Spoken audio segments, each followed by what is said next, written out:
بسم اللہ الرحمن الرحیم۔ آج کا میرا عنوان ہے شراب اور فقہ حنفی۔ فقہ حنفی میں شراب کے تعلق سے چند فتاویٰ ہیں جو پیش ہیں۔ پہلا فتاویٰ محمودیہ جلد پنجم صفحہ 66 پر ہے کہ شراب پینے سے وضو نہیں ٹوٹتا۔ اگر آپ تھوڑی سی شراب پی لیے ہیں جس میں آپ کو نشہ نہ آیا ہو تو آپ نماز پڑھ سکتے ہیں، صرف کلی کرنا ہے۔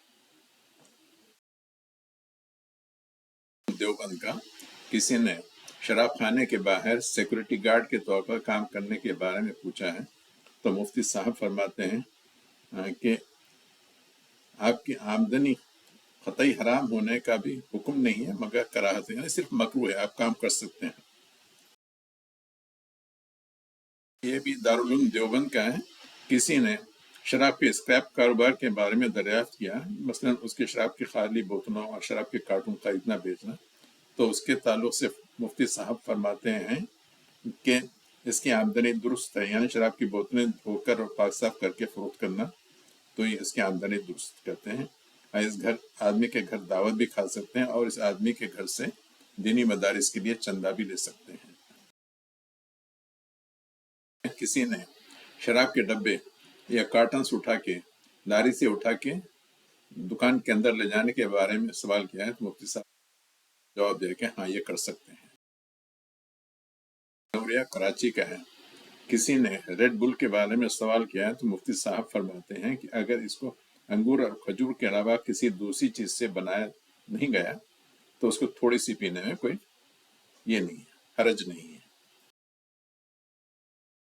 ایسا ہی ایک فتویٰ وائٹ وائن کے بارے میں بھی ہے، صحیح ہے۔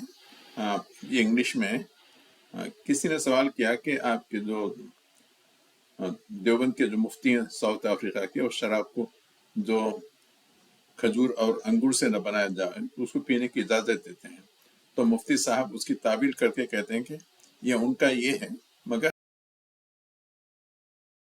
نہیں کہتے ہیں، مگر اس کا بس اختلاف رائے کہتے ہیں کہ امام ابو حنیفہ اور ابو یوسف کے پاس اس کی اجازت ہے، جبکہ انہی کے دوسرے شاگرد یعنی امام محمد کے پاس اس کی اجازت نہیں ہے۔ فتوے کے آخر میں فرماتے ہیں کہ مجتہدین احناف کے پاس اگر شراب پینے کا مقصد کھانے کو ہضم کرنا اور طاقت لانا یا دوا کے طور پہ ہے تو آپ پی سکتے ہیں۔ الاسلام مفتی تقی عثمانی نشیلی چیزوں کے بارے میں فرماتے ہیں کہ اس میں فرق ہے مسکر اور خمر۔ مسکر سکر یعنی جو نشہ لائے، جیسے افیم، بھنگ اور وغیرہ، صرف وہ چیز ہے جو کشمش اور کھجور سے بنائی جائے۔ اس قسم کی تعویلات سے محفوظ رکھیں۔ بس ہر چیز جو نشہ لانے والی ہے اس کو رسول اکرم صلی اللہ علیہ وسلم نے کہا حرام ہے اور ہمارے لیے حرام ہے، بس اس کے آگے ہمیں تعویلات کی ضرورت نہیں، انشاءاللہ۔